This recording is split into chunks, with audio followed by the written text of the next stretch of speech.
Hello everyone, कैसे हैं आप लोग। आई होप कि आपकी प्रिपरेशन जो है बहुत ठीक चल रही हो। ठीक है। और आप लोग जो है बहुत जोर शोर से जो है पूरे कॉन्फिडेंस के साथ सिलेबस की तैयारी कर रहे हैं। आज हम जो टॉपिक पढ़ने वाले हैं वो है टू डायमेंशनल कोलिजन। इसी के कंटिन्यूएशन में जो है, इससे पहले हमने जो है वन डी कोलिजन हमने देख लिया है, कोलिजन के टाइप्स देख लिए हैं। पिछले लेक्चर्स हैं हमारे, उसमें हमने elastic collision, in elastic collision, perfectly elastic collision, ये सब डिस्कस कर लिया। बेसिकली वो अंडरलाइंग थ्योरी हमारे पास रेडी है। ठीक है, उस पर क्वेश्चंस भी देख लिए हैं। अब आगे चल रहे हैं टू डायमेंशनल कोलिजन। अगर बॉडी जो है दो दो डायमेंशन में अगर कोलिजन होगा, बेसिकली अगर बॉडी जो है मूव करे दो एक्स एक्सिस और वाई एक्सिस के अलोंग, ठीक है, या एक्स एक्सिस और वाई एक्सिस प्लेन में मूव करे, ऐसा एक्स एक्सिस और वाई एक्सिस फिक्स नहीं है, प्लेन में मूव करने के लिए जाए, ठीक है, तो स्ट्रेट लाइन के अलावा भी कहीं बॉडी, जैसे दो बॉडी टकराई और इधर उधर चली गई, ठीक है, तो इस तरीके के कोलिजन आपको टू डायमेंशनल कोलिजन के पार्ट बनेंगे। तो इनका एनालिसिस शुरू करते हैं। ठीक है, बहुत आसान सा टॉपिक है। अगर आप बेसिक्स के साथ जाओगे तो आपको कोई मुश्किल नहीं होगी क्वेश्चन सॉल्व करने में, और कभी कभी आते हैं एग्जाम में क्वेश्चन। ठीक है, टू डायमेंशनल कोलिजन में हम देख रहे हैं elastic collision in two dimension. Elastic collision, क्योंकि इन इलास्टिक कोलिजन तो होगा नहीं। इन इलास्टिक में क्या होगा कि आपका जो है बाद में, पहले हो सकता है, बाद में तो बॉडी चिपक करके साथ ही चलेंगे। Elastic collision in two dimension के लिए जब जाएंगे तो हम एक केस ले रहे हैं कि जिसमें एक बॉडी U1 से, सपोज इसका मास है M1, इसका मास आपका जो है दूसरी बॉडी का मास है M2, ये इधर से आ रही है, ये दोनों टकराए, यहां से M1 मास का बॉडी आया या M2 का मास का, ये दोनों यहां पे टकराए, और फिर ये टकराने के बाद ये किसी रैंडम डायरेक्शन में चले गए। इस कोलिजन के टाइम, इस पूरे ड्यूरेशन में हमको एक चीज क्लियरली पता है कि भाई पूरे कोलिजन में मोमेंटम कंजर्व होता है। ठीक है, momentum remains conserved through out. आपके इस पूरे कोलिजन में, पूरे, या थ्रू आउट तो नहीं लिख सकते, इनिशियल और मोमेंटम रिमेन्स कंजर्व्ड, ये आपका पहला है कि कंजर्वेशन ऑफ मोमेंटम अगर हम लगाएंगे तो आपको कुछ इक्वेशंस बननी शुरू हो जाएंगी। ठीक है, आपको क्या फाइंड करना है, you need to find out what will be the velocity after this and what will be the velocity, क्योंकि पहली वेलोसिटी दी होंगी, बाद की कुछ पूछी होंगी, किस एंगल पे गए हैं वो दिए होंगे आपको।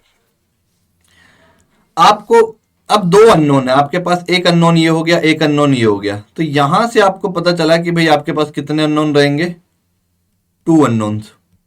अगर आपको इसको सोल्व करने के लिए जाना है तो आपको कितनी इक्वेशन रिक्वायर्ड है, मैं थोड़ा सा इसमें छोटा हो जाता हूं आपके लिए ताकि पेज पे क्लियरली दिखे।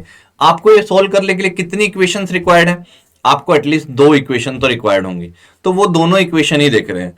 हम पहले भी करते आए हैं कि एक इक्वेशन आएगी कंजर्वेशन ऑफ लीनियर मोमेंटम से, और एक आएगी कंजर्वेशन ऑफ एनर्जी से, क्योंकि कोलिजन कैसा है आपका, इलास्टिक कोलिजन की बातें हो रही हैं यहाँ पे। तो कंजर्वेशन ऑफ मोमेंटम की बात, अब देखो जब बाद में मोमेंटम कंजर्व कैसे करोगे, और इनिशियल और मोमेंटम को फाइनल करना है, बट बाद की मोमेंटम कैसे लिखोगे, तो क्योंकि बॉडी का जो है, बॉडी दो इधर किसी एंगल पे चली गई, तो उसका जो है आपको एक्स एक्सिस के अलोंग भी लिखना पड़ेगा और वाई एक्सिस के अलोंग भी लिखना पड़ेगा। तो आप क्या करिए, उसके कंपोनेंट पहले ही ब्रेक कर लीजिए वेलोसिटी के। तो वेलोसिटी का जो इधर कंपोनेंट होगा, क्योंकि ये एंगल थीटा वन है, तो आपका इधर कंपोनेंट हो जाएगा v1 cos of theta one, और यहां से जो दूसरी साइड से जो कंपोनेंट आएगा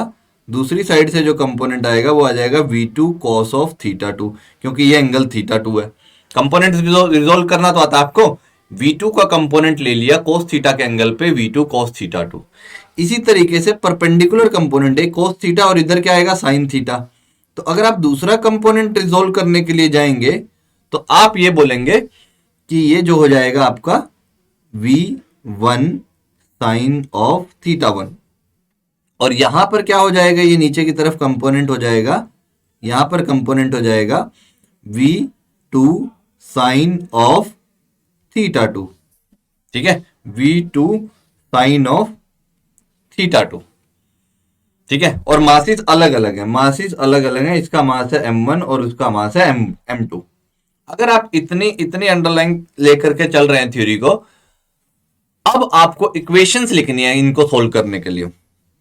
तो बच्चे इक्वेशन आप ऐसे लिखोगे कि आपका मोमेंटम इनिशियली कहां पर था, एक्स के अलोंग, तो मोमेंटम रिमेन कंजर्व, मतलब जितना पी एक्स के अलोंग जितना मोमेंटम था इनिशियल, उतना ही एक्स के अलोंग क्या होगा, उतना ही एक्स के अलोंग क्या होगा, फाइनल भी होगा। ठीक है, मोमेंटम अलोंग एक्स। और दूसरी बात आपको यह भी ध्यान रखनी है, दूसरी बात आपको यह भी ध्यान रखनी है कि जितना वाई के अलोंग होगा, जितना मोमेंटम वाई के अलोंग होगा, अगर मैं थोड़ा और छोटा होकर लिखूं तो जितना मोमेंटम वाई के अलोंग होगा इनिशियल, उतना ही मोमेंटम वाई के अलोंग होगा फाइनल। ये हो जाएगा कि मोमेंटम एक्स डायरेक्शन में भी कंजर्व रहेगा और मोमेंटम वाई डायरेक्शन में भी कंजर्व रहेगा, तभी तो टोटल मोमेंटम कंजर्व रहेगा। ठीक है, पहला जो चेक लगेगा मोमेंटम कंजर्वेशन का। ध्यान से देखिए कैसे लिखेंगे इक्वेशन। इनके मोमेंटम देखो, इनके मोमेंटम देखो, इसका मोमेंटम जब लिखने जाएंगे तो हम लिखेंगे एक्स के अलोंग कितना मोमेंटम था, m1 u1, दूसरे वाले का कितना था, m2 u2। तो हमने उन दोनों के मोमेंटम लिख दिए। ऐड क्यों किए, क्योंकि दोनों की डायरेक्शन सेम है। अगर अपोजिट डायरेक्शन हुए तो माइनस भी करने पड़ सकते हैं। ठीक है, अगर अपोजिट डायरेक्शन हुई तो माइनस भी करने पड़ सकते हैं। और यहां पर क्या क्या लिखूंगा मैं, यहां पर लिखेंगे सर आप m1, ये मास है, इसकी x के अलोंग वेलोसिटी कितनी है, m1 v1 cos of theta 1, यहां पे लिख देंगे, और यहां पे लिख देंगे m2 v2 cos of theta 2, उसका भी x का कंपोनेंट। तो ये दोनों बराबर होने चाहिए, ये दोनों बराबर होने चाहिए लिखने के लिए। अब अगर आपके ये दोनों चीजें बराबर अगर हो गई तो इससे कुछ कुछ आएगा वैल्यू, क्योंकि m1 गिवन होगा, u1 गिवन होगा, m2 गिवन होगा, u2 गिवन होगा, m1 ये सब पता है एंगल, तो v1 v2 में एक रिलेशन आ जाएगा। ठीक है, और एक बात और ध्यान रखेंगे, अभी y की इक्वेशन लिखते हैं। y की इक्वेशन कैसे लिखेंगे आप, y की इक्वेशन के लिए जाएंगे तो इनिशियली तो कोई y में है ही नहीं। ठीक है, इस केस के लिए अगर कुछ होता तो लिखते, अभी तो कुछ नहीं है इस केस के लिए। तो इनिशियल मोमेंटम y में 0 है, तो फाइनल भी कितना रहेगा, 0। तो ऊपर वाले को क्या लिखेंगे, m1 v1 sine of theta 1, ये तो पॉजिटिव है क्योंकि ये ऊपर जा रहा है, प्लस y में है, इसको तो मैंने प्लस लिखा। दूसरे वाले को, क्योंकि मोमेंटम फाइनल भी तो 0 रहना है, तो दूसरे वाला उसके अपोजिट साइड में मोमेंटम गेन करेगा y में, तो आप लिखेंगे minus m2 v2 sine of theta 2। ये देख लो, क्योंकि वेलोसिटी आपको उसकी भी पता है, तो यहां से ये सेकंड इक्वेशन आ जाएगी, this will be your second equation. तो आपकी दोनों इक्वेशन रेडी हैं, ये आपकी इक्वेशन 1 है और ये आपकी इक्वेशन 2 है। यहां से कुछ कुछ सोल्व कर सकते हैं आप।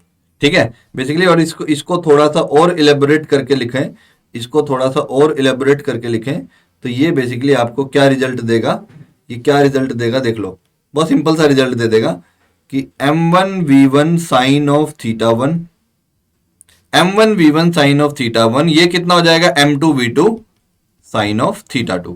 तो ये तो बहुत सिंपल सा रिजल्ट दे देगा आपको, जो आपको याद रखना है, m1 v1 sine of theta 1 equal to m2 v2 sine of theta 2। तो इतने अगर ये चीजें समझ आती हैं, मोमेंटम कंजर्वेशन लगाना आ गया, क्वेश्चन सोल्व हो गया। बहुत सिंपल था, बस यही जाना है। अगर इसके अलावा भी कुछ करना पड़े, इसके अलावा भी कुछ करना पड़े, तो आप काइनेटिक एनर्जी, वैसे तो मोस्टली आपका नीट में जो क्वेश्चन आएगा, ठीक है, वो तो इसी लेवल का आ जाएगा।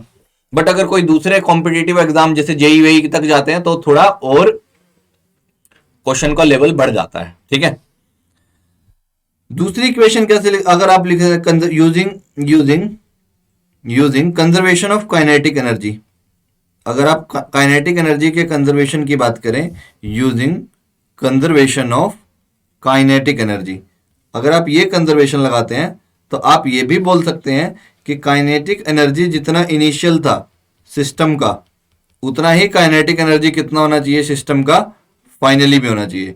यानी कि half of m1 u1 square plus half of m2 u2 square, it should be equal to half of m1 v1 square plus half of m2 v2 square. इसमें कोई cos वोस के कंपोनेंट नहीं आएंगे, क्योंकि काइनेटिक एनर्जी को angle वेंगल से कोई मतलब नहीं होता ना, क्योंकि काइनेटिक एनर्जी कैसी क्वांटिटी होती है आपकी, काइनेटिक एनर्जी जो क्वांटिटी है वो तो स्केलर है, उसको डायरेक्शन वैक्शन से कोई मतलब नहीं होता। तो बस ये आप इक्वेशन लिख सकते हैं काइनेटिक एनर्जी के लिए, अगर यूज करनी पड़े तो।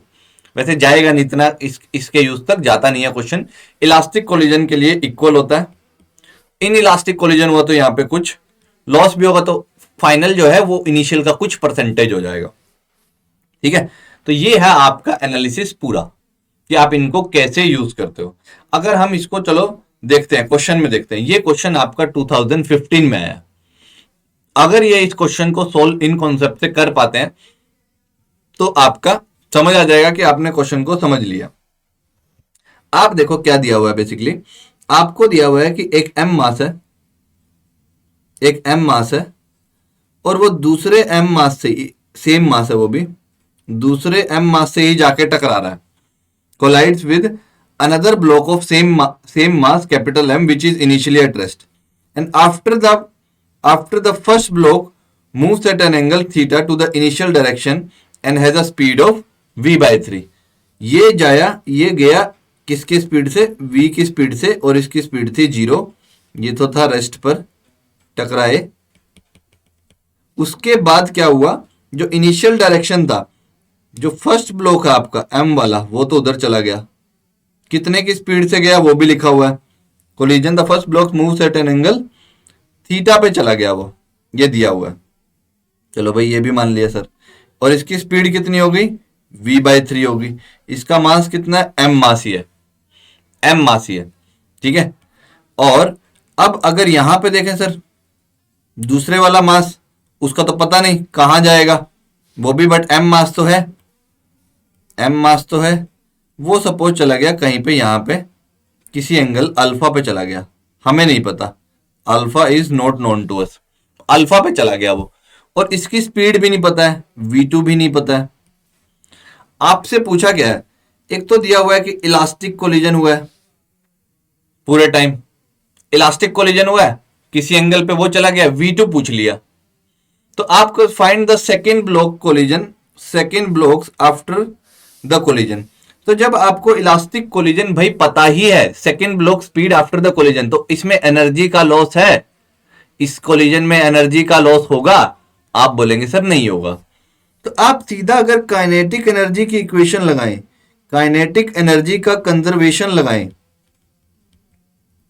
काइनेटिक एनर्जी कंजर्वेशन को लगाएंगे, आप बोलेंगे half of capital M, half of, अगर इसको यूज करें, यूज काइनेटिक एनर्जी क्योंकि इलास्टिकली कोलाइड कर रहे हैं, half of capital M into v square plus half of capital M into 0 का स्क्वायर, क्योंकि वो तो है ही नहीं। बाद में एक मास ने कितना गेन किया, half of M capital M v by 3 का स्क्वायर, और दूसरे वाले का निकालना है half of capital M v2, जो भी आएगा v2 का स्क्वायर, ये निकालना है हमको। अगर इसको करने के लिए जाएं, इसको करने के लिए जाएं, इसको मैं यहीं लिख देता हूं, ये हमको निकालना है वैल्यू। ठीक है, छोटा भी कर देते हैं थोड़ा सा आपके लिए। ये वैल्यू कैसे आ जाएगा, आराम से बताओ आप देख करके। आप बोलेंगे सर ये देखो, half M half M half M half M, ये तो हो गया कैंसिल सर। यहां पे बचेगा हमारे पास, इधर बचेगा बस v का स्क्वायर, इधर बचेगा v स्क्वायर बाय 9। ठीक है, इधर बचेगा हमारे पास v स्क्वायर बाय 9, यहां पर आएगा v2 का होल स्क्वायर, v2 का होल स्क्वायर। और अब आपके पास ये v2 के होल स्क्वायर को क्या लिख सकते हो, उधर ले जाओ उसको लिख सकते हो v square minus v square by 9। तो आप उसको लिख सकते हो v2 का जो स्क्वायर होगा वो हो जाएगा, अगर आप एलसीएम लोगे तो आपको मिल जाएगा 8 बाई 9 इंटू वी का स्क्वायर, 8 बाई 9 इंटू वी का स्क्वायर। तो v2 की वैल्यू आराम से आ जाएगी रूट ऑफ 8 बाई 9 इंटू में v, root upon 8 by 9 into v. Root 8 क्या होता है, रूट 8 को आप क्या लिख सकते हो, आप इस तरीके से रूट 8 को रिप्रेजेंट कर सकते हो, बताओ जल्दी से। आप बोल सकते हो 4 इंटू 2, तो ये आ जाएगा 2 रूट 2। रूट 9 कितना होता है, रूट 9 कितना होता है, या सीधा ही बाहर आ जाएगा 3। तो आपका ये आंसर नहीं आ जाएगा। अब देख लो, इसमें इतने सिंपल क्वेश्चन अगर एग्जाम में आ रहे हैं तो आपको तो बस काइनेटिक पता होना चाहिए। इलास्टिक कोलिजन है, इलास्टिक कोलिजन के बाद आपने क्या यूज किया कि सर हमको तो ये पता ही है कि भाई यहां पर कौन से क्वेश्चन आएंगे, कौन सी इक्वेशन आएंगे, सॉरी काइनेटिक एनर्जी कंजर्वेशन, सीधा लगाएंगे आंसर आ जाएगा, खत्म बात। ठीक है। हाँ, तो इस पे एक और क्वेश्चन देखते हैं हम।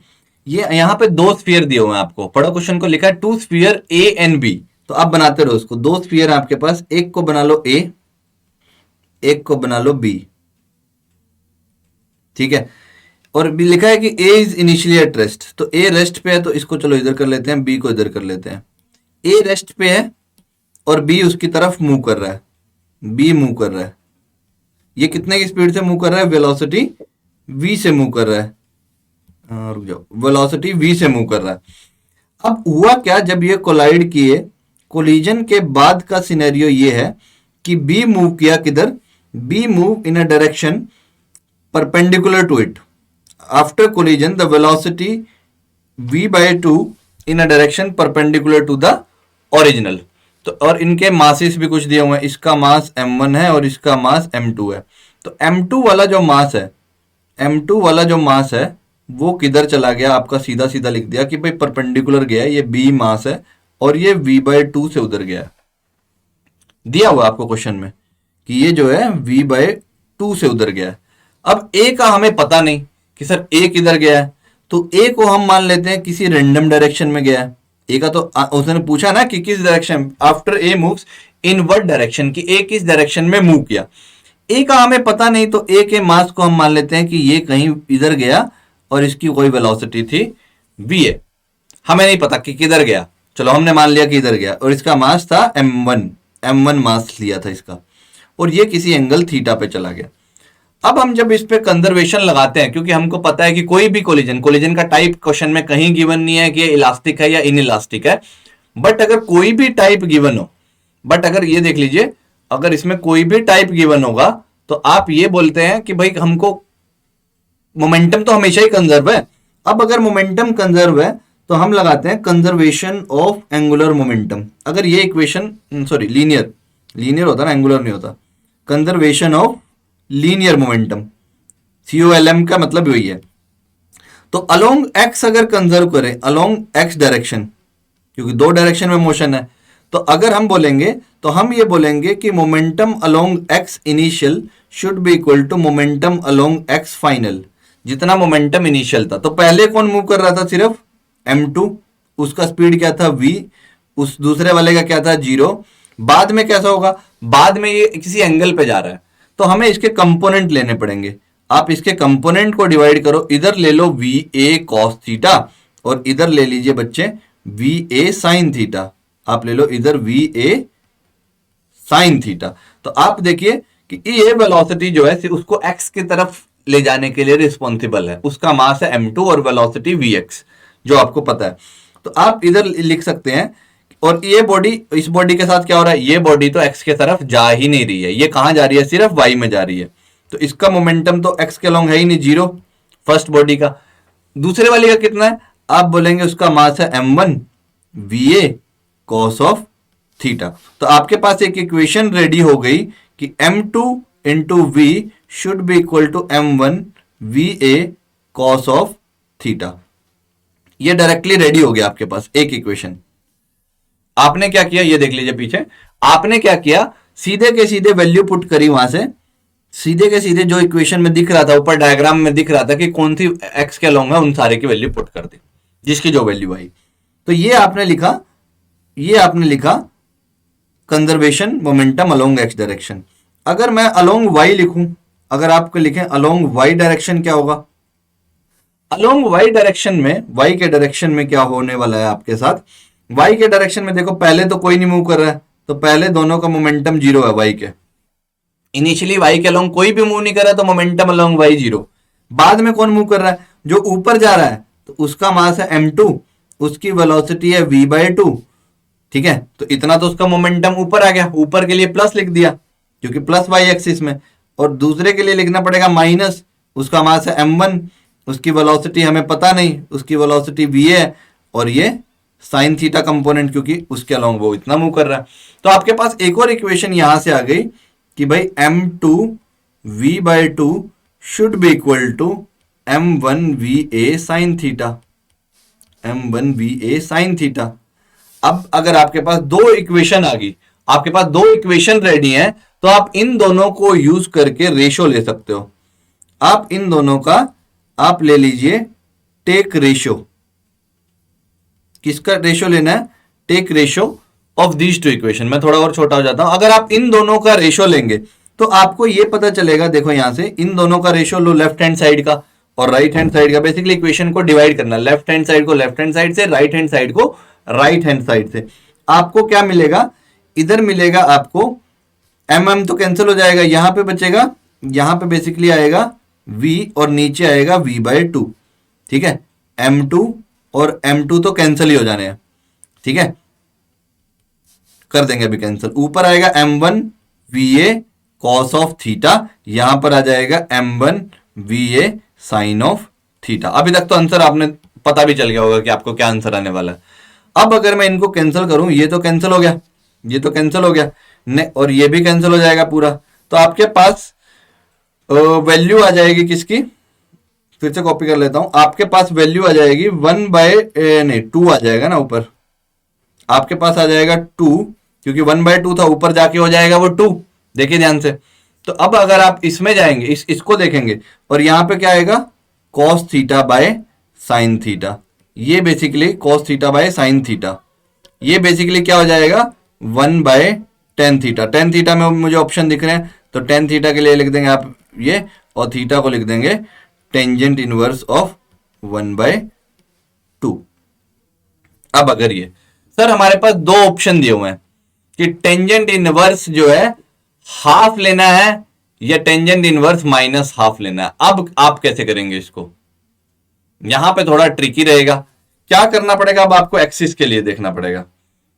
क्वेश्चन में कहीं नहीं लिखा है कि जो थीटा है, देखो B collision b/2 in direction perpendicular to the original direction. अब वो ऊपर गया या नीचे गया उस पर नहीं पता है। ठीक है, तो ये क्वेश्चन में थोड़ा सब्जेक्टिविटी इस वजह से इन्वॉल्व हो गया, क्योंकि ये जो बी पार्टिकल था वो किधर गया ये नहीं बताया, ये नीचे गया। देखो after collision B has a velocity v/2 in a direction perpendicular to the original. Original तो एक्स एक्सिस के अलोंग था, तो इसके परपेंडिकुलर तो ऊपर भी जा सकता है, नीचे भी जा सकता है। तो अगर ये ऊपर गया तो v इधर जाएगा तो थीटा नेगेटिव आना चाहिए, और अगर ये नीचे गया, ये वाला पार्टिकल नीचे गया होगा तो v ऊपर जाएगा तो फिर पॉजिटिव आना चाहिए। तो इसमें यहां पे आपका एम्बिग्यूटी रह जाएगा कि ये पॉजिटिव आएगा या नेगेटिव आएगा, डिपेंडिंग अपॉन। क्वेश्चन में थोड़ा कम क्लैरिटी है, क्वेश्चन के अंदर कम क्लैरिटी है कि वो पार्टिकल किधर गया है उसके बाद। ठीक है, कोई ऐसा नहीं लिखा वो एक्स एक्सिस के लॉन्ग मूव कर रहा था उसके बाद किधर गया। और दोनों ऑप्शन लिखे हुए हैं, दोनों ऑप्शन क्या? टेंजेंट इनवर्स माइनस, तो ये नेगेटिव आना चाहिए एंगल, क्योंकि ये नीचे जाएगा। और ये वाले ऑप्शन से पता चल रहा है कि भाई ऊपर जाना चाहिए। तो आप इस पे कमेंट नहीं कर सकते जब तक आपको ये बस ये क्वेश्चन चैलेंज कर सकते हैं। ठीक है, कि आप इसको नहीं बोल सकते कि भाई ये ऊपर जाएगा या नीचे जाएगा जब तक क्वेश्चन में गिवन ना हो प्रॉब्लम में। ठीक है, तो अगर जो प्रॉब्लम हमने लिया है, तो अगर हम उसको नीचे दिखा रहे हैं एक्स एक्सिस के कि ये इधर गया है और ये थीटा है, तो थीटा को नेगेटिव लेना चाहिए, क्योंकि हमारा कन्वेंशन रहता है ना कि थीटा जो है एंटी क्लॉकवाइज सारे पॉजिटिव और क्लॉकवाइज सारे नेगेटिव। तो जो फोर्थ क्वाड्रेंट में जो जाएगा तो उसको नेगेटिव लेना चाहिए। तो आपके पास जो है फिर आंसर ये आना चाहिए आपके हिसाब से। ठीक है, यूजिंग कन्वेंशन। ठीक है, कन्वेंशन को यूज करके फिर आप टिक ये करेंगे। बट जब अगर आपको क्वेश्चन में एग्जैक्टली बता दें कि वो प्लस वाई के अलोंग गया या माइनस वाई के अलोंग गया, फिर आप थोड़ा और बेटर तरीके से इसको आंसर कर सकते हैं। चलिए एक अगला टॉपिक देखिए, छोटा सा टॉपिक है। अगर एक नोट है बेसिकली, इस पे क्वेश्चन है डायरेक्टली पूछ ले जाते हैं। अगर दोनों मास इक्वल हो, इक्वल मासिस हो, ठीक है, और ये 2D कोलिजन में जा रहे हैं। ठीक है, 2D किस टाइप का कोलिजन है? इलास्टिक कोलिजन है, 2D है, इसका इलास्टिक होना जरूरी है। अगर ये इलास्टिक कोलिजन में 2D में जा रहे हैं, इक्वल मासिस हैं, तो ये जिस एंगल पे जाएंगे ना कोलिजन के बाद, ये गया, ये इससे टकराया, ये मास m था, ये मास m था, बाद में ये उधर चला गया और दूसरा मास इधर चला गया, ठीक है, ये मास इधर चला गया। इसमें एक रिलेशन ये है कि ये जो एंगल ट्रेवल करेंगे ना टोटल, ठीक है, मान लिया ये इधर से अल्फा चला गया और ये क्या किसी एंगल बीटा पे चला गया, तो जो अल्फा प्लस बीटा होगा ना वो हमेशा 90 डिग्री होगा, ये रिलेशन होता है। ये नोट है, इस पे ना डायरेक्टली क्वेश्चन पूछ ले जाते हैं। क्योंकि कैसे दिया जाता है आपको ये वैल्यू, आपको बोला जाएगा कि एक एंगल 30, एक थीटा 30 डिग्री पे चला गया, तो दूसरा पूछ लिया जाएगा कितने एंगल पे गया होगा। तो ये रिलेशन अगर डायरेक्टली याद रहे, कंडीशन क्या है, 2D होना चाहिए कोलिजन, इलास्टिक होना ज्यादा जरूरी है, मासिस का इक्वल होना ज्यादा, 3 कंडीशन है, ठीक है। या 2 ही समझ लो कि 2D तो पता ही चल जाएगा, मास इक्वल और इलास्टिक कोलिजन होगा, तो दोनों कहां जाएंगे, after collision they will move perpendicularly, उनके बीच जो टोटल एंगल होगा वो 90 डिग्री का होगा, ठीक है। तो ये बहुत इंपॉर्टेंट है आपके लिए समझना। और एक क्वेश्चन के साथ मैं छोड़ के जा रहा हूं आपको सेल्फ प्रैक्टिस के लिए, ठीक है, फिर इससे आगे अगले टॉपिक्स कवर करेंगे हम जब भी नेक्स्ट सेशन में। तो यहां से आप जो है इस क्वेश्चन को अटेम्प्ट करिए, अच्छे से अटेम्प्ट करिए, और ये 2D कोलिजन का नहीं है, ये सिर्फ नॉर्मल कोलिजन का क्वेश्चन है, 2015 में पूछा गया है, ठीक है। तो आप इसको अच्छे से अटेम्प्ट करके आइए और मिलते हैं हम, हो जाना चाहिए आपसे क्वेश्चन, क्योंकि हमने 1D 2D दोनों टाइप के कोलिजन पढ़ लिए हैं। चलो bye bye, take care, have fun, thank you very much and ठीक है, ओके, बाय बाय।